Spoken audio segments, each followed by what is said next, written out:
Palavra Viva. Muito bem, irmãos, como anunciamos, nós vamos ter um quadro Palavra Viva hoje ao vivo com o nosso irmão Wallace Coelho. Bom dia, Wallace, e a paz do Senhor. Bom dia, Gustavo, a paz do Senhor para você, a paz do Senhor para os ouvintes da Rádio Manaim nesta manhã de terça-feira, né? Manhã em que o Senhor, Ele nos fez e nos sustentou para nós chegarmos até aqui. O quadro Palavra Viva, Gustavo, você sabe disso tanto quanto eu, tem sido algo maravilhoso dentro da nossa programação, né? Por conta das mensagens que são trazidas em benefício das almas, em benefício dos necessitados. A Rádio Manaim, ela foi criada e continuará sobre o pilar que sustenta esta obra, que é a palavra e que é a direção do Espírito Santo. E é isso que nós aqui fazemos. E nós, primeiramente, queremos, ao cumprimentarmos os nossos ouvintes em todas as partes do Brasil e do exterior, hoje nós temos um compromisso, uma responsabilidade muito grande pelo alcance da Rádio Manaim, pelo alcance da nossa programação, até onde nós chegamos. E os nossos ouvintes, amados irmãos, merecem o nosso respeito, o nosso carinho, e nós sabemos que é um tempo difícil, onde muitos estão preocupados, com muitas lutas, com muitas dificuldades. Ontem eu trouxe uma palavra aqui e vou ratificá-la. Em tempo algum, a Rádio Manaim ela foi criada para fazer nenhum tipo de defesa ou ataque. Quando o Senhor nos deu esta emissora, o Senhor nos deu com um objetivo dele, de que a obra de seu Espírito fosse propagada, e que os corações, que as famílias, que os homens e as mulheres de bem pudessem ter uma experiência com o Senhor. E sempre nos sentimos aqui vasos nas mãos do Senhor para tal. E isso tem se cumprido. A cada dia, esse é o testemunho, esta é a experiência que nós temos. Em cada conteúdo desta programação, em cada programa específico. Falo aqui deste, por exemplo, que nós estamos neste momento participando, que é o Palavra Viva, um quadro de mensagens com várias edições diárias, com o propósito de atender a todos, em todas as partes deste mundo.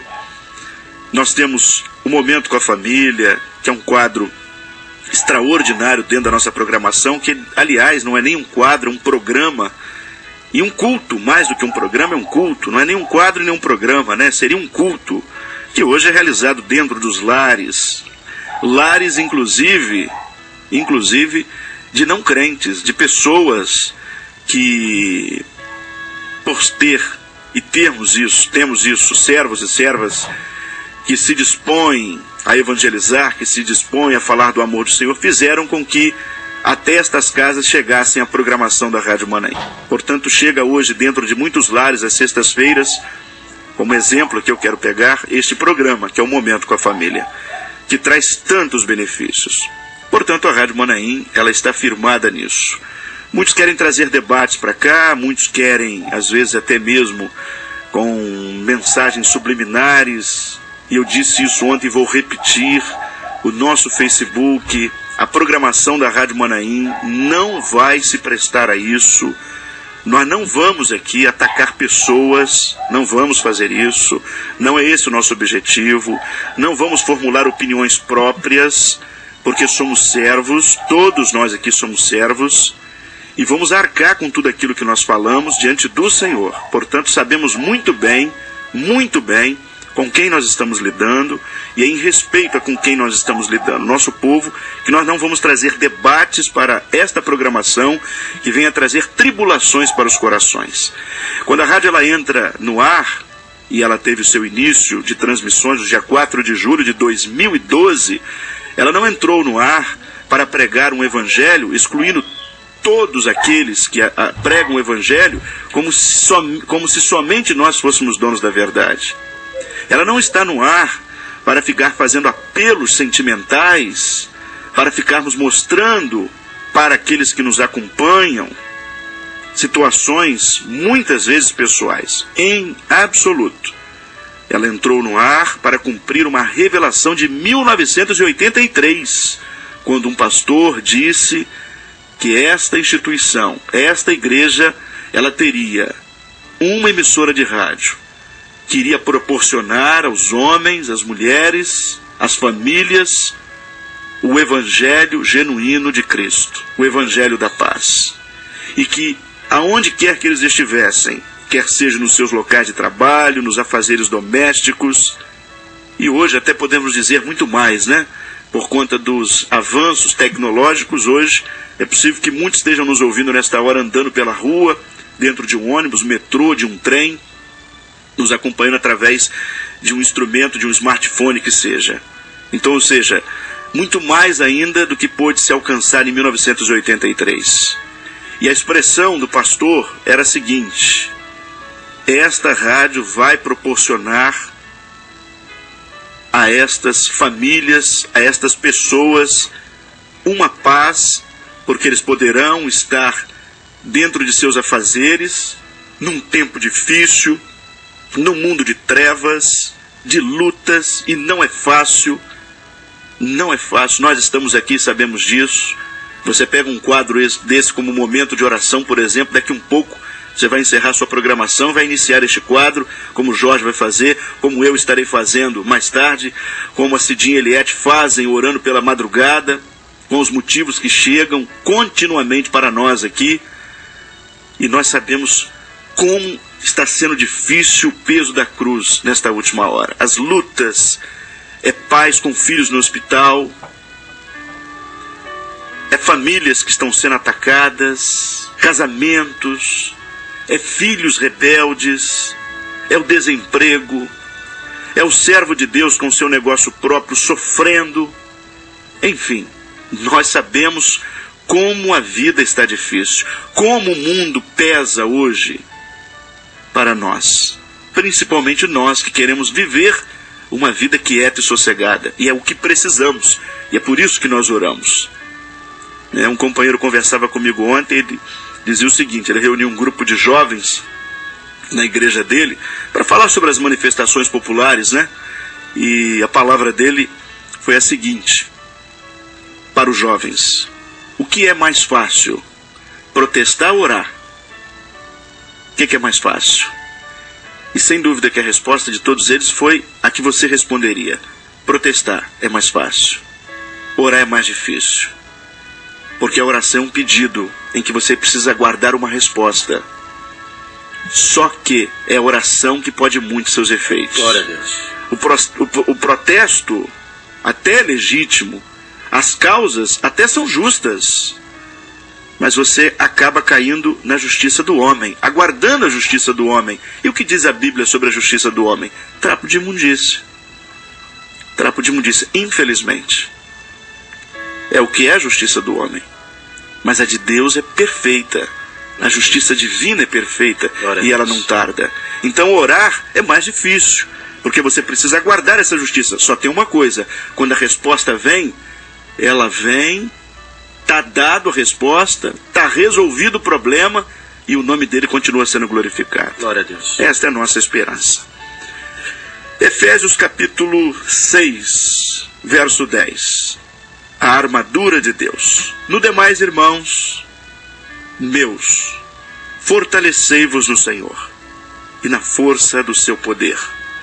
Revesti-vos de toda a armadura de Deus, para que possais estar firmes contra as astutas ciladas do diabo.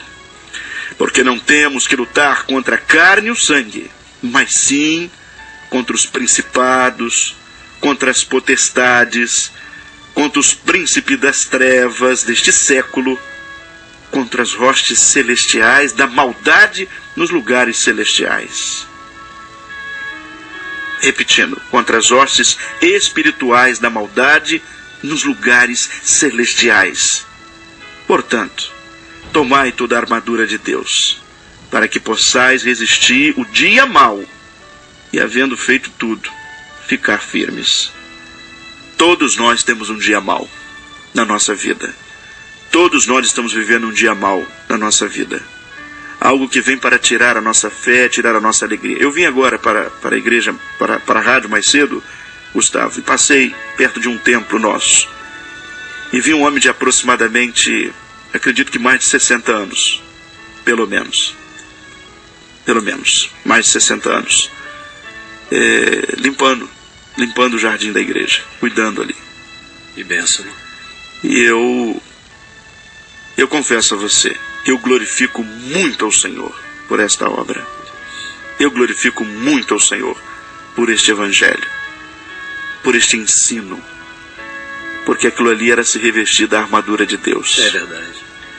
Aquilo ali era se revestir do poder de um Deus que cuida de todas as coisas. No demais, irmãos meus, fortalecei-vos no Senhor e na força do seu poder. Nós sabemos em quem temos crido. Não estamos confundidos em tempo algum com nada. Temos a certeza da nossa salvação. É a primeira coisa. A primeira coisa para você, meu querido, que nos acompanha neste momento. Nós sabemos que temos uma audiência hoje maravilhosa, dentro de inúmeros pontos comerciais. Mas são tantos, Gustavo. Eu estou tentando catalogar, mas está difícil. Cada dia chega um. É posto de gasolina, é padaria, é loja, é shopping, é presídio. É presídio. Tem um juiz nosso, de uma determinada comarca aqui no estado da Bahia. Ele colocou caixas espalhadas no lugar onde ali os detentos podem ouvir a programação. Que bênção, né? Em todos os lugares. Lojas de todas as formas. Supermercados.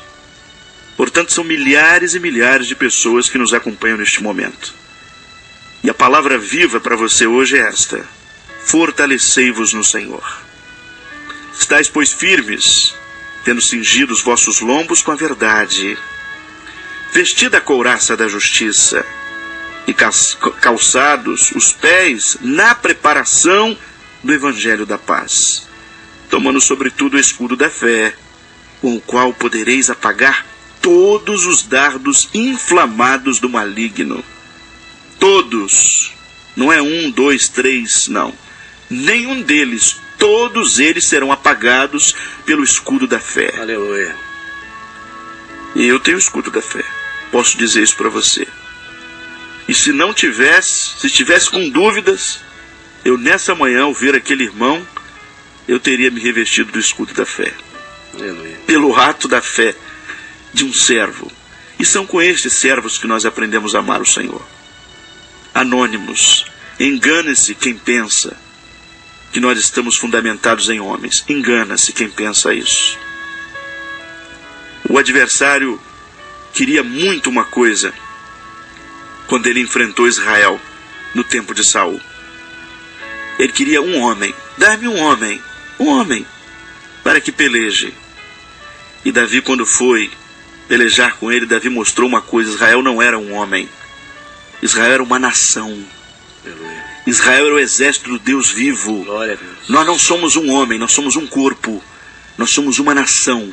Nós somos o exército do Deus vivo. E quando eu falo nós somos, não estou falando da igreja Cristã Maranata só não, viu? Eu estou falando de servos e servas de Deus que estão ombro a ombro conosco nesta hora, nesta peleja. Conosco. Diversos manifestos de carinho, de incentivo, de apoio, de amor para conosco nesta hora em que nós estamos vivendo. Servos de todas as partes do Brasil e até do exterior, conosco, se manifestando. Pessoas que dizem: não sou da sua igreja, mas quero dizer que estou orando por vocês. Glória a Jesus. Estou intercedendo por vocês. Sabe por quê? Porque só tem duas igrejas, meu irmão Gustavo: fiel e infiel. Não tem outra. Não tem a terceira. Ou a igreja é fiel, ela é infiel. E a fiel, ela paga sim este preço. Porque todo o desejo do adversário é destruí-la. É torná-la infiel. É fazer com que ela tenha toda uma fachada de evangelho. Que pareça, que tudo seja feito em nome de Jesus. Que tudo pareça abalizado pela palavra. E muitos até gostam de dizer isso como frase de efeito: eu estou abalizado pela palavra de Deus. Tem movimentos ativistas aí terríveis, terríveis, contra o Evangelho, contra as leis de Deus, com Bíblia na mão, você sabia? Abalizados pela palavra também, com textos isolados. A Bíblia para nós, ela é muito mais. Ela é o projeto do Senhor, completo. Quando nós olhamos para o Senhor, nós olhamos para a sua graça, que nos alcançou. Nós não éramos ninguém, nós não tínhamos conhecimento nenhum. E a carta aos Efésios é riquíssima em falar isso, riquíssima. E Paulo, quando se dirige à igreja de Éfeso, ele já fala exatamente isso. Ele diz assim: bendito o Deus e Pai do nosso Senhor Jesus Cristo, o qual nos abençoou com todas as bênçãos espirituais nos lugares celestiais em Cristo, como também nos elegeu nele antes da fundação do mundo, para que fôssemos santos e irrepreensíveis diante dele em caridade, ou seja, em amor. E nos predestinou para filhos de adoção por Jesus Cristo, para si mesmo, segundo o beneplácito de sua vontade, para louvor e glória da sua graça, pela qual nos fez agradáveis a si no amado. Louvado seja o nome do Senhor. Era isso que nós éramos, nada. Ele fez tudo por nós, e Ele continuará fazendo todas as coisas por nós. Glória a Deus. Portanto, irmãos meus, revesti-vos, fortalecei-vos na força do seu poder. Dê glória a Deus onde você está, porque o Deus que você serve é um Deus vivo e todo-poderoso. O Deus que você serve vai te conduzir, vai abençoar a sua vida sempre. Não temas, não temas. Ó pequeno rebanho, por que temes? Não temas. O vosso Senhor é contigo. O pastor está à frente das ovelhas. Aleluia. Ele não vai deixar. Esta obra, este evangelho, não é evangelho de um homem, é de uma nação, é de um corpo vivo, que vive experiências com o Senhor, que tem experiências com o Senhor. Paulo, ninguém me inquiete, hein? Não vem ninguém aqui dizer para mim o que é ser crente, não. Eu conheço a Cristo porque está na minha vida, no meu corpo, as marcas dele. Aleluia. Ninguém precisa me dizer o que é certo e errado, não. Eu tenho a minha experiência com o Senhor, você tem a sua experiência com o Senhor. Ninguém precisa te dizer o que é certo e o que é errado. Esta obra não é obra de um homem, nunca foi e nunca será. Nunca será. É obra de uma nação, de um corpo, de um povo, de um exército de um Deus vivo.